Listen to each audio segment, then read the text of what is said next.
If you have an Ender 3 or a different kind of other 3D printer that uses TX60 connectors, power connectors that is, and they look like this, stop and exchange them. Coming up on Zachary 3D Prints.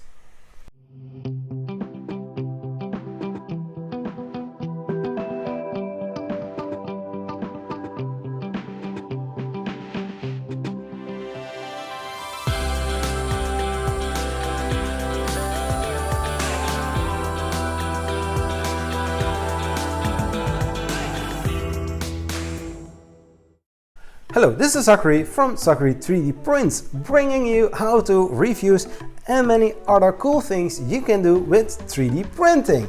If you are new to this channel and not subscribed yet, please consider subscribing. I also have some social media links like Facebook, Instagram, Twitter. I will put all social media links in the description of this video. And if you want to support this channel as well, please consider do so. I will put that link of Patreon in the description of this video. So, like I mentioned in the intro, today we are going to exchange the TX60 power connector on my Ender 3 Pro. It can also be in different kind of 3D printer from Creality or a different kind of 3D printer in general, but the basic thing or the basic line is the TX60 power connector. So last week I posted a video how to use Prusa Slicer 2.2.0 Alpha 2 Beta. I will put the link in the right corner, and there you can see that I'm going to have to print something for more than 2 days. Knowing that the TX60 connector was bad, I had to do something now, today, and not in a few days, because when I'm going to do this print, the power connector is getting very warm, even hot sometimes, and then it's going to burn and melt. And I'm also going back to work again, so there is a time that I'm not at home and I don't want to have a burnt house, because sometimes I leave my 3D printer unattended. If you have a very good trust in your 3D printer, that's a good thing. Well, now I'm going to show you how you can exchange your TX60 connector into another TX60 connector. So we are going to check the connection between the power unit and the mainboard. And like you can see, the connection on the red wire is bad. So we need to exchange that one. Before starting with everything on the power cables, make sure that the power is disconnected and that there is no power inside of the power supply unit. Now we are going to take off the power supply unit from the Ender 3, and we take off the plastic cover that is over the power supply unit.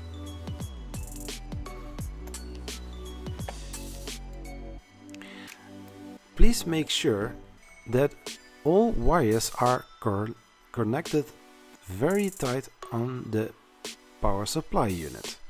And now we are assembling the power supply unit back together. Now we can cut off the connector on the power supply unit.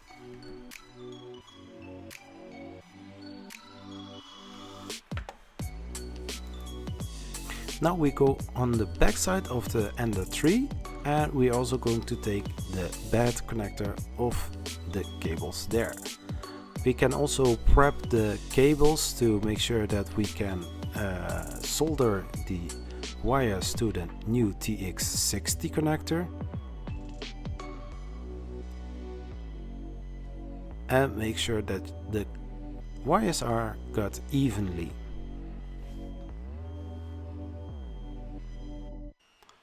So also for the wires on the back of the Ender 3, we are going to strip them so that we can make a decent solder. And what I usually do is just twist the wires so that it's firm to solder. Also the red one, you also do the same there. I always use an X-Acto knife to do this, but you can also use a different kind of pliers for that. So that one is done. So now we are going to heat up the soldering iron. Make sure that you have the right temperature, of course. If you're familiar with this, I don't really have to explain what you should do. Like I mentioned in the video, this is my second or third time that I'm going to solder something. So make sure that the tip of your soldering iron is clean. When you're going to solder the part of the power supply unit, make sure that you put first the cover and then the two shrinking tubes. And now we can solder the two wires into the connector. I use the pliers to keep the connector straight so that it won't fall, but maybe you have some other thing that you can use to hold it tight.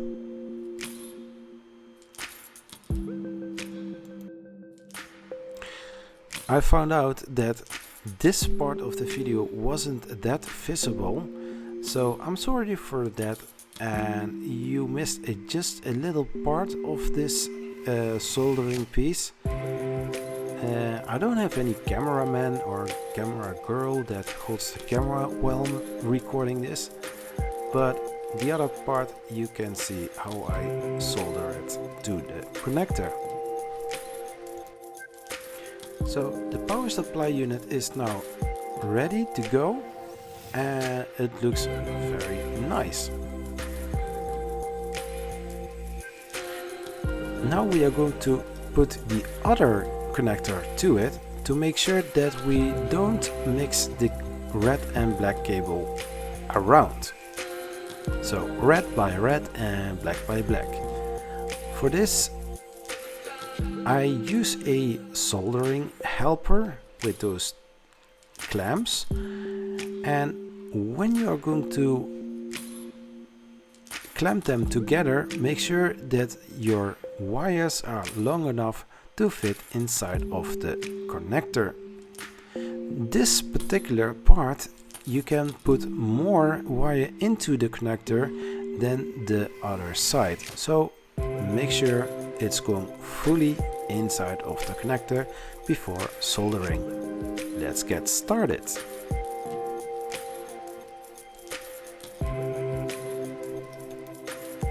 So now we have done two sides, the red and the black one. Now we are going to put the soldering tin as good as possible so that's not clumpy. And when we've done that, we are going to put the shrinking tube over the soldered part. Make sure that everything is fully pushed down the connector. And then we use a lighter to shrink the tube.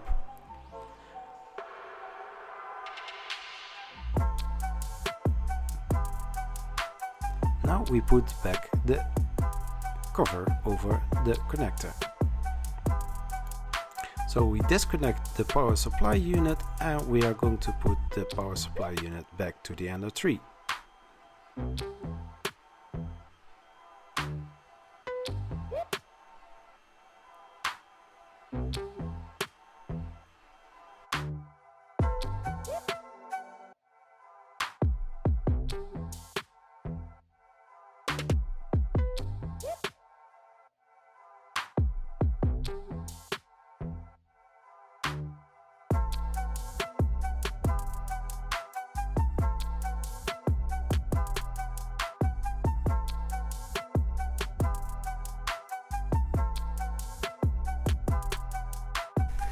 So I'm checking now again. The cables are still cold, and that's a good sign. To wrap up this video, if you are new to soldering, no problem. For me, it was my maybe second time that I soldered something. It's not a big deal. It's not that difficult to do. I'm not going to do some PCB soldering, not yet. But if you are going to use those TX60 connectors, please make sure that you have the right cable length exposed to get in here. Use as much as possible soldering tin, and also make sure that when you are going to use a shrinking tube, that it is well seated all around and not that anything can connect with the other half. So that being said, thanks for watching. Please like this video, subscribe to Zachary 3D Prints, and I will see you next time. Happy 3D printing, stay safe, don't burn your fingers on your soldering iron, and see you next time. Bye bye.